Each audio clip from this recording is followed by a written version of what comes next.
اللہ تبارک و تعالی نے ہماری اور آپ کی عزت کا راز قرآن شریف کے اندر رکھا ہے۔ جو انسان اپنے آپ کو قرآن کریم سے وابستہ کر لے گا، اپنا تعلق قرآن کریم سے جوڑ لے گا، اللہ اسے عزت سے نواز دے گا۔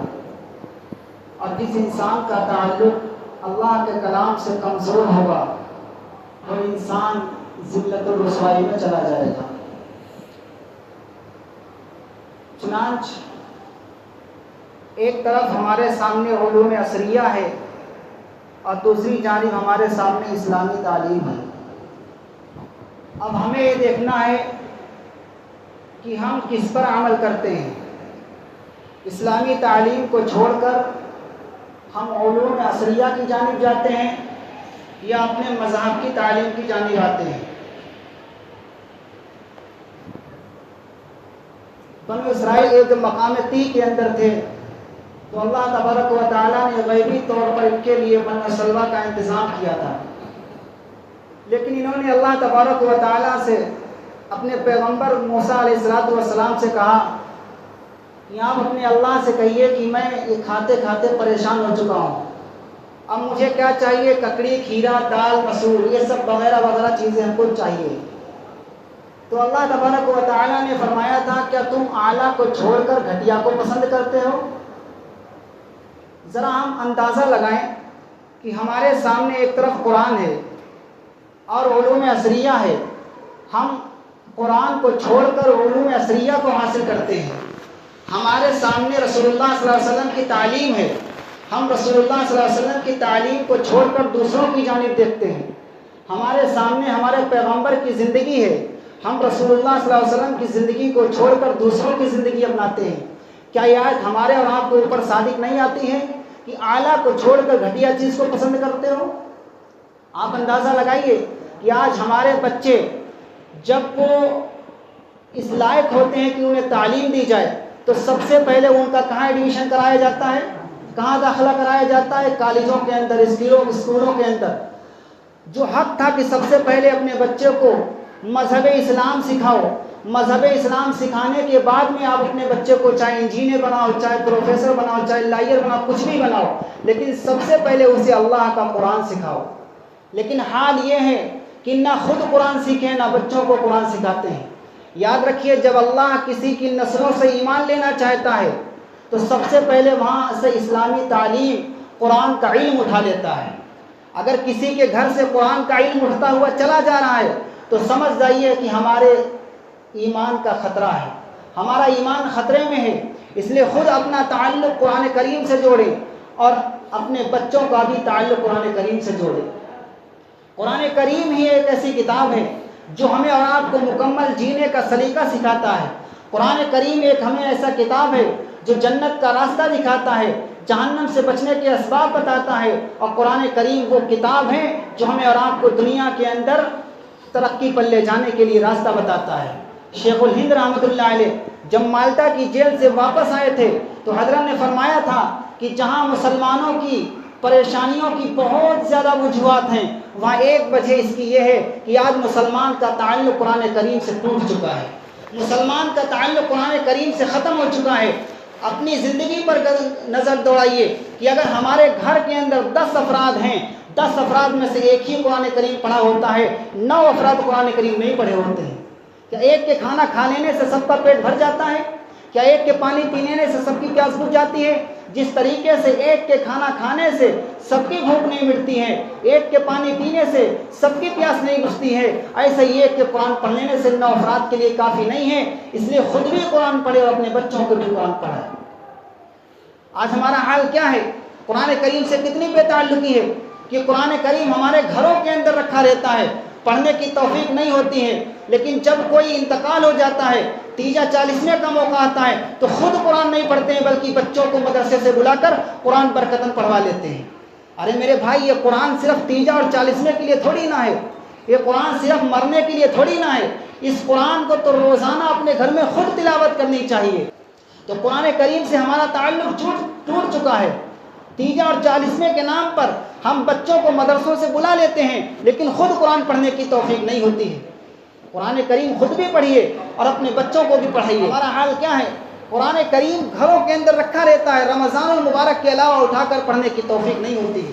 اس لیے میرے بھائی، ہماری اور آپ کی ضرورت ہے کہ ہم اپنا تعلق قرآن کریم سے مضبوط کریں، قرآن کریم کے ساتھ اپنا تعلق جوڑیں، پھر دیکھیے اللہ تبارک و تعالی ہمارے گھروں کے اندر کیسی برکتیں لاتا ہے۔ دعا تعویذ سے نہیں آئیں گی، بلکہ قرآن کے پڑھنے سے آئیں گی۔ حضرت ہردوئی نور اللہ مرقدہ کے یہاں ایک صاحب آئے، بوڑھے میاں تھے۔ انہوں نے کہا کہ حضرت میرا کاروبار کچھ صحیح نہیں چل رہا ہے، بزنس صحیح نہیں چل رہا ہے، آپ کوئی وظیفہ بتا دیجئے جس سے میرا کاروبار صحیح چلنے لگے۔ تو حضرت والا نے ان سے فرمایا کہ کیا قرآن کریم پڑھے ہوئے ہو؟ کہنے لگے نہیں، قرآن کریم نہیں پڑھا ہوں۔ کہنے لگے اچھا پڑھ لو۔ کہنے لگے حضرت اب میں بوڑھا ہو چکا ہوں، اب کیسے پڑھ سکتا ہوں؟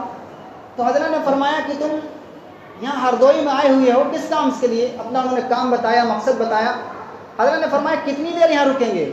کہنے لگے 1 گھنٹہ رکنا ہوگا یہاں پہ۔ فرمایا کہ 10 منٹ ہمیں دے سکتے ہیں آپ؟ حضرت نے فرمایا کہ 10 منٹ آپ مجھے دے سکتے ہیں؟ تو انہوں نے کہا جی حضرت میں آپ کو 10 منٹ دے سکتا ہوں۔ تو حضرت نے ان سے 10 منٹ لیے، اور 10 منٹ لینے کے بعد میں اپنے مدرسے کا استاد بلایا، اور اپنا استاد بلا کر کے کہا کہ 8 منٹ تمہارے 2 منٹ ہمارے۔ کیا فرمایا؟ 8 منٹ تمہارے 2 منٹ ہمارے، جب 8 منٹ پورے ہو جائیں تو ان کو ہمارے پاس پہنچا دینا۔ چنانچہ وہ صاحب لے کر کے گئے۔ جب 2 منٹ باقی رہ گئے تو ان کو حضرت کے پاس لایا گیا۔ حضرت نے پوچھا کہ کیا بھائی سیکھا؟ کیا سیکھا 8 منٹ میں؟ تو وہ بوڑھے میاں تھے، ان کے ہاتھ میں لاٹھی تھی۔ کہنے لگے حضرت یہ جو لاٹھی ہے نا، کہا جی جی، کہا اس کو اگر کھڑا کر دو تو الف بن جائے گی، اور اس کو لٹا دو تو با بن جائے گی۔ فرمایا کہ اس کو کھڑا کر دو تو الف بن جائے گی، اور اس کو لٹا دو تو با بن جائے گی۔ حضرت نے فرمایا کہ تم نے 8 منٹ میں 2 لفظ سیکھ لیے۔ کہاں؟ کہا 29 ہی تو لفظ ہیں۔ کہا کتنے باقی رہ گئے؟ کہا 27۔ کہا تو اب کیا ارادہ ہے؟ کہا اب ہمارا ارادہ یہ ہے کہ ہم اپنے گاؤں جا کر کے اپنے امام صاحب سے ملاقات کریں گے اور امام صاحب سے پورا قرآن کریم سیکھیں گے۔ چنانچہ وہ آئے اپنے امام صاحب کے پاس، اور امام صاحب سے کہا کہ امام صاحب تم نے بتایا ہی نہیں کہ قرآن اتنا آسان ہے۔ تو کیا کیا؟ امام صاحب نے کہا کہ مجھے وقت دیجیے، میں آپ کو پڑھا دوں گا۔ امام صاحب نے اپنا وقت فارغ کیا، انہوں نے اپنا وقت فارغ کیا، پورا قرآن کریم ناظرہ پڑھا، پورا قرآن کریم ناظرہ پڑھا، اور پورا قرآن کریم ناظرہ پڑھنے کے بعد پھر ان کے دل کے اندر ایک شوق پیدا ہوا کہ ہمیں حافظ قرآن بننا چاہیے، مجھے حافظ قرآن بننا چاہیے۔ چنانچہ انہوں نے اس بات کی کوشش کی، اور چند ہی صورتیں یاد کی تھیں کہ ان کا انتقال ہو گیا۔ یہ بات جب حضرت والا ہردوئی نور اللہ مرقدہ کے پاس آئی کہ وہ صاحب دنیا سے انتقال کر گئے، تو حضرت نے فرمایا کہ جو نیک کام کا ارادہ کر لے، جو اچھے کام کا ارادہ کر لے، ثم یدرکہ الموت فقد وقع اجرہ، اس کو پھر موت آ جائے تو گویا کہ اس نے وہ کام پورا کر لیا۔ یہ بوڑھے میاں حافظ قرآن ہو گئے، کل یہ حافظ قرآن کی لسٹ میں اٹھائے جائیں گے۔ تو قرآن میرے بھائی اتنا آسان ہے، اتنا آسان ہے قرآن، لیکن نہ گھر کے اندر باپ قرآن پڑھا ہے اور نہ گھر کے اندر بچے قرآن کریم پڑھے ہیں، تو میرا بھائی بتائیے کہ ہمارا قرآن سے کیسا تعلق ہے؟ میں ایک مرتبہ مسجد میں بیٹھا ہوا تھا، ایک بوڑھے میاں آئے ہمارے پاس، ہاتھ میں ان کے قرآن تھا۔ کہنے لگے مولانا صاحب یہ قرآن مسجد کے اندر رکھ لیجئے۔ میں نے کہا کیوں بھائی؟ میں نے سوچا ہو سکتا ہے پرانا نسخہ ہو گیا ہے، نیا لائے ہوں گے۔ لیکن جب وہ چلنے لگے تو میں نے ان سے پوچھا کہ بھائی یہ قرآن کریم مجھے کیوں دے رہے ہیں آپ پرانا نسخہ؟ کہنے لگے مولانا صاحب بات یہ ہے کہ ہمارے گھر میں ایک ہی بچی تھی اور اس کی شادی کر دی، نکاح کر دیا، اب وہ اپنے گھر کو چلی گئی، اس کو نیا قرآن پاک دے دیا تھا جہیز میں، اور جو ہے اب ایک پرانا رہ گیا تھا، گھر کے اندر کوئی پڑھنے والا نہیں تھا، تو ہم نے سوچا اس کو کیا کریں، تو اس کو مسجد میں رکھوا دیتے ہیں۔ میرے بھائی بتائیے، یہ حال ہے مسلمانوں کا کہ اپنے گھر سے بچیوں کو رخصت کرنے کے ساتھ ساتھ میں قرآن کو بھی رخصت کر دیا ہے، تو کہاں سے برکتیں آئیں گی؟ کہاں سے ہمارے گھروں کے اندر برکتیں آئیں گی؟ اس لیے میرے بھائی ضرورت اس بات کی ہے کہ جو اللہ تبارک و تعالیٰ نے ہمیں اور آپ کو قرآن کی دولت سے مالا مال کیا ہے، اس دولت کو مضبوطی سے پکڑیں، پھر دیکھیے ہماری اور آپ کی زندگی میں کیسے ترقی آتی ہے، کیسی خوشحالی آئے گی، ہم خوش رہیں گے، خوشحال رہیں گے، ہمیں کوئی ستا نہیں سکتا ہے۔ وجہ یہی ہے کہ آج ہمارا تعلق قرآن کریم سے ٹوٹا ہے، ورنہ آپ اندازہ لگائیے کہ ایک درخت اس کے اندر جو پتا ہوتا ہے جب تک اس کا تعلق پیڑ سے برقرار رہتا ہے وہ ہرا بھرا رہتا ہے، لیکن جب وہ ٹوٹ جاتا ہے، زمین پر گرتا ہے، سوکھنے لگتا ہے اور سورج کی شعاعیں اس کو سکھا دیتی ہیں، تو پھر ایک آدمی آتا ہے اسے جلا کر کے راکھ کر دیتا ہے۔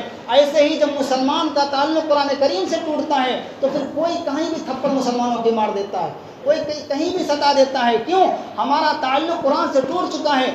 جیسے درخت سے پتے کا تعلق ٹوٹا تو جلا کر کے راکھ کر دیا گیا، ایسے ہی جب ہمارا تعلق قرآن کریم سے ٹوٹتا ہے تو ہمیں بھی ستایا جاتا ہے، ہمیں بھی مارا جاتا ہے۔ وجہ یہ ہے کہ جو حالات پیدا ہوئے ہیں وہ حالات اللہ کی جانب سے آئے نہیں ہیں، بلکہ ان حالات کو ہم نے اپنے اوپر خود بلایا ہے۔ اللہ کے قرآن سے اپنے تعلق کو مضبوط کرنا چاہیے۔ آج ہماری داڑیاں سفید ہو چکی، ہمارے سر کے بال سفید ہو چکے ہیں، لیکن ہمارا تعلق قرآن کریم سے نہیں ہے۔ ہمارے پاس سب کچھ وقت ہے، کھیتی باڑی کرنے کا وقت ہے، بزنس کرنے کا وقت ہے، کاروبار کرنے کا وقت ہے، لیکن اگر وقت نہیں ہے تو اللہ کا قرآن پڑھنے کے لیے وقت نہیں ہے، اللہ کا کلام سیکھنے کے لیے وقت نہیں ہے، اللہ کا قرآن اٹھا کر پڑھنے کے لیے وقت نہیں ہے۔ بتاؤ میرے بھائی، ہم کیسے مسلمان ہیں؟ ہم صرف نام کے مسلمان ہیں، ہم صرف نام کے مسلمان ہیں۔ مسلمان کے معنی تو فرما برداری کرنے والا۔ کہاں سے ہماری فرما برداری؟ کہاں سے ہم اللہ کے فرما بردار بندے ہیں؟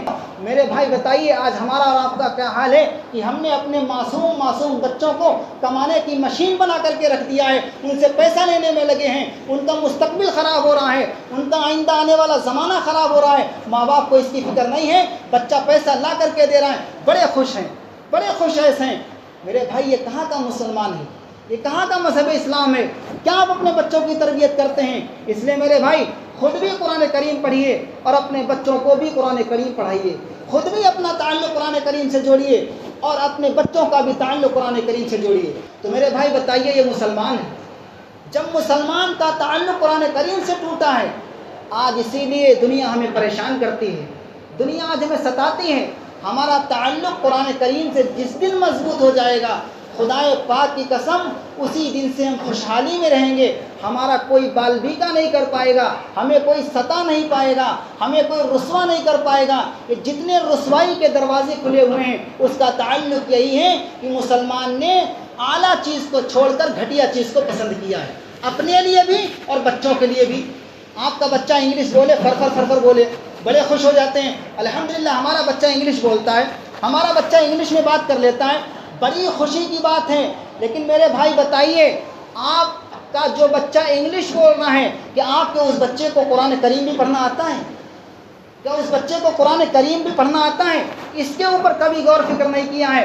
آپ اپنے بچے کے اوپر چاہے لاکھوں کروڑوں روپیہ خرچ کر دیجئے، لیکن وہ اس کے لائق نہیں بن سکتا ہے کہ آپ کے جنازے کے اوپر کھڑے ہو کر کے 4 تکبیروں کے ساتھ صحیح نماز ادا کر سکے، یا آپ کا جنازہ پڑھا سکے۔